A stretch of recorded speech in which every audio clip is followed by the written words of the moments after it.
Lectura del libro de los Hechos de los Apóstoles. En aquellos días el sumo sacerdote y todos los suyos que integran la secta de los saduceos, en un arrebato de celo, prendieron a los apóstoles y los metieron en la cárcel pública. Pero por la noche el ángel del Señor les abrió las puertas de la cárcel y los sacó diciéndoles: márchense, y cuando lleguen al templo, expliquen al pueblo todas estas palabras de vida. Entonces ellos, al oírlo, entraron en el templo al amanecer y se pusieron a enseñar. Llegó entre tanto el sumo sacerdote con todos los suyos. Convocaron el Sanedrín y el pleno de los ancianos de los hijos de Israel y mandaron a la prisión para que los trajesen. Fueron los guardias, no los encontraron en la cárcel y volvieron a informar diciendo: hemos encontrado la prisión cerrada con toda seguridad y a los centinelas en pie a las puertas, pero al abrir no encontramos a nadie dentro. Al oír estas palabras, ni el jefe de la guardia del templo, ni los sumos sacerdotes atinaban a explicarse qué había pasado.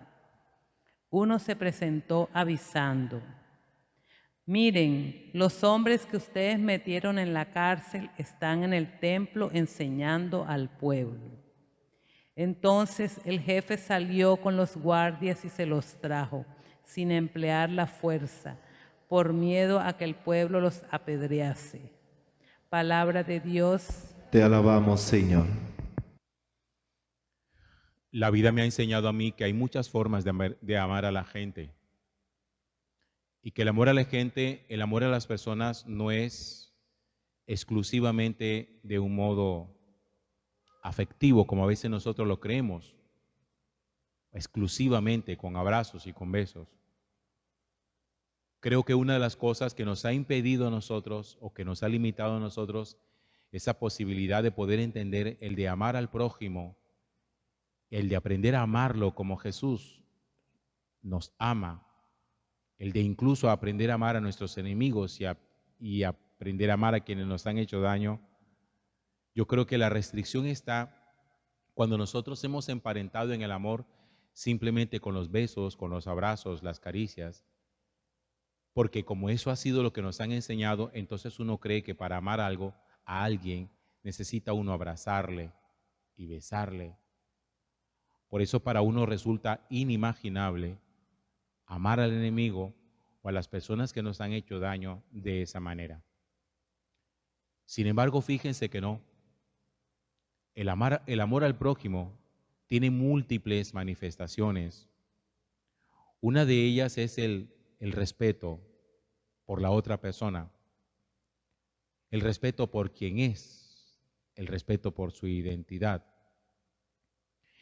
El amor al prójimo se manifiesta en el reconocimiento de que el otro es semejante siempre a mí, que el otro es alguien que es como yo, alguien que merece ser considerado, alguien que merece ser respetado, alguien que merece ser tratado del modo como yo quisiera que me trataran. Pero el amor al prójimo se expresa también a través de la verdad, el amor a la verdad. El amor al prójimo se expresa también en la capacidad que nosotros tenemos para orar por las otras personas. Es decir, amar al prójimo tiene muchas formas, muchísimas formas. Pero yo quiero que nos pongamos a pensar en esa de aprender a amar al prójimo a través de la verdad, enseñando la verdad, educando, sacando a la gente del error, formando la conciencia para que la persona no vaya camino de la perdición. Cuando usted corrige a alguien, le está amando. De hecho, una de las obras de misericordia espirituales, lástima que esas obras de misericordia ya no nos las enseñen, ni las materiales ni las espirituales, pero una de las obras de misericordia espirituales dice enseñar al que se equivoca o enseñar al que yerra. Cuando uno se da cuenta que una persona está equivocada, uno tiene que ayudarle a descubrir la verdad y a salir del error. Por lo menos hay que hacer la tarea. Ya la otra persona mirará si está dispuesta a salir de allí, del error en el que se encuentra o no. Amar la familia es educarla también en la verdad. Uno tiene que aprender siempre a enseñarles a los hijos cuál es la verdad proclamada por el Evangelio, la verdad proclamada por Dios. Miren, uno no puede permitir que la gente viva siempre en el error, porque se corre el riesgo, el peligro de que la persona vaya a la condenación. Por eso es que cuando se evangeliza, cuando uno entiende lo que significa ser apóstol de Cristo y evangelizador, uno comprende que la verdad no puede ser encarcelada, ni puede ser encadenada, que a la verdad del Evangelio no se le puede poner ninguna mordaza. No se puede obstruir la predicación, por mucho que haya siempre alguien que quiera hacerlo. Por eso, cuando uno mira cómo fueron los inicios de la iglesia después de la resurrección de Jesús, uno descubre que los apóstoles no la vieron nada fácil cuando de predicar la palabra de Dios se trataba. De hecho, la predicación de la palabra de Dios en los inicios del cristianismo fue muy complicado. Si es complicado hoy, en aquella época también lo era, porque la gente le tenía muchísimo miedo a escuchar una predicación distinta, una verdad nueva, una forma de enseñar la relación con Dios distinta. La gente le tenía mucho miedo. La gente religiosa le tenía miedo a la predicación del Evangelio porque consideraban que con eso perdían poder espiritual. Y los políticos le tenían mucho miedo a la predicación porque consideraban que con esa predicación se desestabilizaba su poder y podían ser derrocados. Veían en Dios una amenaza para su autoridad. Por eso las autoridades religiosas y las autoridades judías, las autoridades religiosas judías y las autoridades políticas de la época buscaban la manera de impedir que los apóstoles predicaran la palabra de Dios. Por eso los empiezan a encarcelar. No saben qué hacer con ellos, porque se dan cuenta que cada vez que los apóstoles predican, mucha gente se les une, mucha gente se convierte, mucha gente se bautiza, porque su predicación iba acompañada de muchos signos.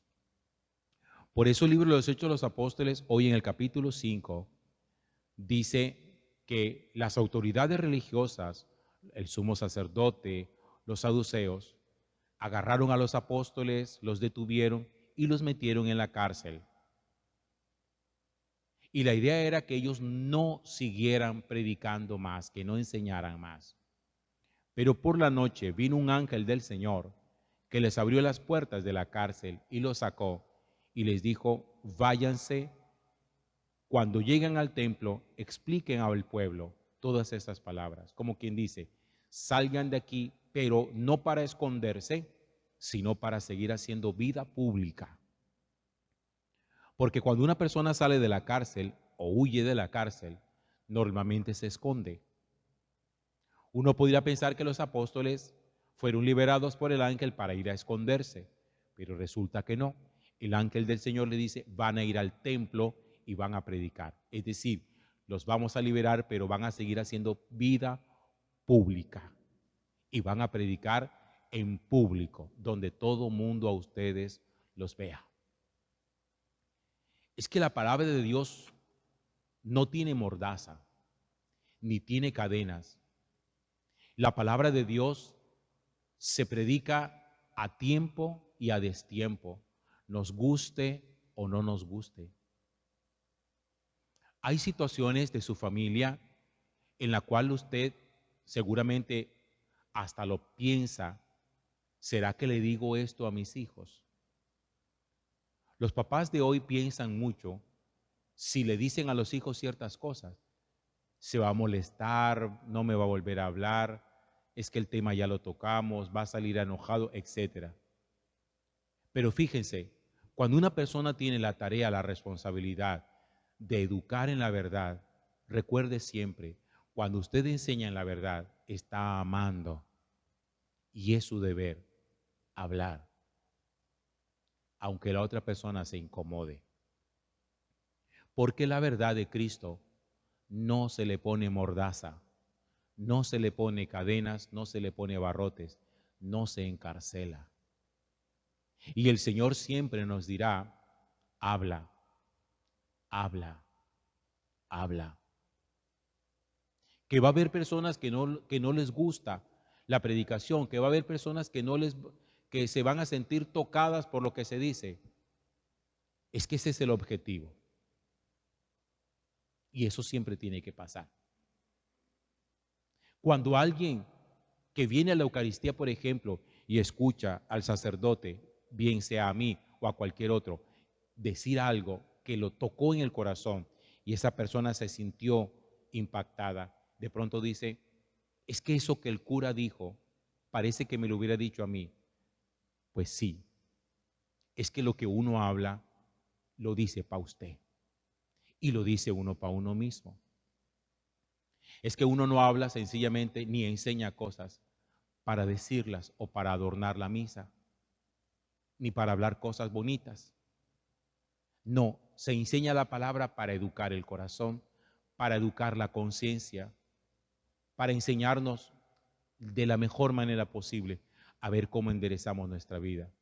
Y eso, claro está, que no siempre es fácil y que no todo el mundo se siente a gusto con ello. Pero la palabra de Dios siempre tiene que tocar el alma, siempre tiene que tocar nuestra conciencia, tiene que tocar nuestra conducta, tiene que tocar nuestra forma de vivir. Porque para eso es la palabra de Dios, para hacer lámpara para nuestros pasos. Gloria al Padre, y al Hijo, y al Espíritu Santo. Como era en el principio, ahora y siempre, por los siglos de los siglos.